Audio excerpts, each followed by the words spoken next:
पण फुकट सगळे हे मराठे स्टार प्रचारक म्हणून काम करतील। 13 जुलैपर्यंत थांबा, विधानसभा बाकी आहे। 14 जुलै तुम्हाला सांगतो सर, जर 14 जुलैला मनोज जरांगे पाटलांनी आदेश दिला आम्हाला उभं राहायचं नाही, पण फुकट सगळे हे मराठे स्टार प्रचारक म्हणून काम करतील। 288 पैकी एकही सीट कोणाचंच लागू देणार नाही। फक्त मनोज जरांगे पाटलाच्या नेतृत्वाचं सरकार आम्ही आणू शकतो।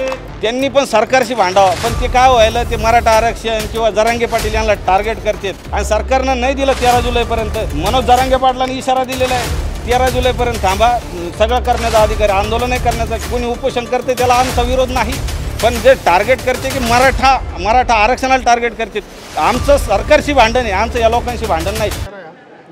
हा कडक इशारा जरांगे पाटलांनी तर दिलेलाच आहे। आमच्यासारखे सर्वसामान्य लोकही सरकारला कडक इशारा देऊ इच्छिते। आम्ही वेळोवेळी विनंत्या केल्या, खासदारकीच्या निवडणुकीच्या अगोदर तुम्हाला विनंत्या केल्या, तुम्ही आम्हाला हलक्यात घेतलं, तुम्ही आम्हाला गृहीत धरण्यात आलं की बाबा हे मराठी आपल्याच बापाची जहागीर आहे, तर ते होत नसतं। आम्हाला प्रस्थापित मराठ्यांनी अगोदर हरवलेलं आहे, प्रस्थापित मराठ्यांमुळे आम्हाला आरक्षण मिळालेलं नाही, पण त्यांनाही आता विनंती करतो, तुमचे पक्ष वगैरे बाजूला सोडा, तुम्ही समाज म्हणून एकवटा। जसे ओबीसी समाजचे सर्व मंत्री, सर्व आमदार, सर्व पदाधिकारी हे त्यांच्या पाठीशी उभे आहे।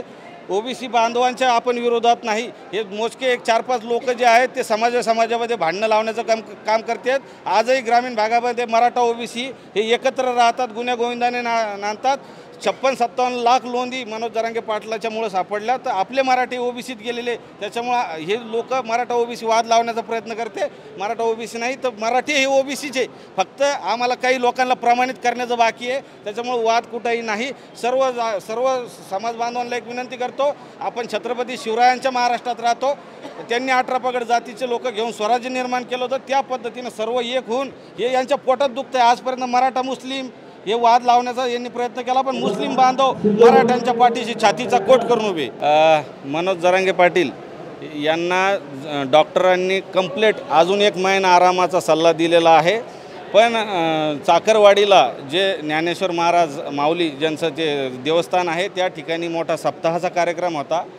तिथं समाधीचे दर्शनाला मनोज जरांगे पाटलांनी शब्द दिला होता की मी माझी कुठलीही परिस्थिती असली, आता जेव्हा शब्द दिला होता त्यावेळेला त्यांनी उपोषण चालू केलेलं नव्हती, त्यांची प्रकृती ठणठणीत होती, पण आज जे आहे मनोज जरांगे पाटील ॲडमिट होते, तर मनोज जरांगे पाटलांनी शब्द जो दिला होता त्या पद्धतीने आज त्यांनी डॉक्टरांचा सल्ला न जुमानता त्यांनी चाकरवाडीला जायचं ठरवलं। तर सकाळी 7 वाजेला निघायचं होतं, मी त्या ठिकाणीच होतो, 7 वाजेला निघायचं होतं, पण काही कारणास्तव एक पत्रकार परिषद असल्यामुळं 8:30 इथं छत्रपती संभाजीनगरमध्ये झाले आणि मला दादांसोबत जायचं होतं आंतरवालीपर्यंत, त्यांना सोडून मला वापस यायचं होतं, पण 8:30 इथं वाजले आणि ही मीटिंग 11 वाजेची इथं ठरलेली होती। त्या सर्व समाज बांधवांना जय जिजाऊ जय शिवराय। मी सचिन हवळे पाटील। आज आमच्या छत्रपती संभाजीनगर जिल्ह्याच्या वतीने मनोज जरांगे पाटील यांचं जे 13 जुलैला वादळ येणार आहे, आता वादळ म्हणजे असं वादळ हे 2016ला ऑगस्टमध्ये आलं होतं, जे आमच्या भगिनीवर अत्याचार झाला होता, त्यावेळेला मराठी एकवटले होते, तसेच मनोज जरांगे पाटील यांच्या माध्यमातून समाज एकवटलेला आहे। आणि मनोज जरांगे पाटील यांनी आमरण उपोषण सोडताना सरकारला वेळ दिला होता 1 महिन्याचा आणि तो संपतोय 13 जुलैला।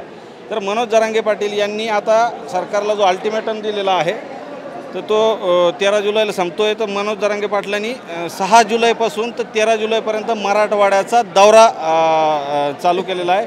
त्याला शांतता रॅली, संवाद रॅली याचं नाव दिलेलं आहे आणि त्या पद्धतीने आम्ही छत्रपती संभाजीनगर जिल्ह्यातले सर्व समाज बांधव हे आज इथं आलो, इथं आमची मीटिंग झाली। प्रत्येक समाज बांधवांच्या भावना जाणून घेण्यात आल्या, कुणी एका व्यक्तीनं थोपवायचं नाही, इथं कुणी आयोजक नाही, कुणी समन्वयक नाही, इथं प्रत्येक नागरिक हा म्हणजे एक मराठा लाख मराठा जसं होतं तसं एक मराठा 1 कोटी मराठा झालं। आता 1 जरांगे कोटी जरांगे झालेले, प्रत्येक व्यक्ती जरांगे पाटलाच्या भूमिकेत इथं आहे आणि यांनी ठरवून घेतलेलं आहे छत्रपती संभाजीनगर जिल्ह्यातला सिल्लोड तालुका असेल, फुलंब्री असेल, पैठण असेल, कन्नड असेल, सर्व जेवढे तालुके, वैजापूर, गंगापूर, तर सर्व बांधव इथं आलेले आहे आणि प्रत्येकाने जबाबदारी घेतली की मी माझ्या तालुक्यातून जास्तीत जास्त म्हणजे आम्ही जे सगळे सोयरे म्हणतो त्या पद्धतीने सगळे सोयऱ्यासहित आम्ही लेकरा बाळांसहित या ठिकाणी पोहोचणार आहोत आणि आम्ही जे नेहमी सांगतो आम्हाला 18 पगड जातीचे आणि 12 बलुतेदार लोकांचं आहे, तर आमच्या रॅलीमध्ये मुस्लिम बांधव येणार आहेत, दलित बांधव येणार आहेत, धनगर बांधव येणार आहे, ओबीसी 18 पगड जातीचे लोक येणार आहे आणि जगाच्या इतिहासातली सगळ्यात मोठी रॅली आम्ही संभाजीनगरमध्ये काढण्याचा प्रयत्न आहे। आम्ही सगळ्या 6 जुलैला हिंगोली, नांदेड, परभणी, धाराशिव असं करत करत जालना आणि मग जरांगे पाटील छत्रपती संभाजीनगरमध्ये 13 जुलैला येत आहे।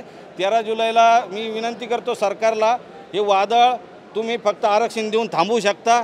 जर 13 जुलैच्या रात्रीपर्यंत तुम्ही आरक्षण दिलं नाही तर 14 जुलैला मनोज जरांगे पाटील पुढील भूमिका जाहीर करणार आहे, तुम्हाला रोखता येणार नाही। सरकारला एक प्रकारचा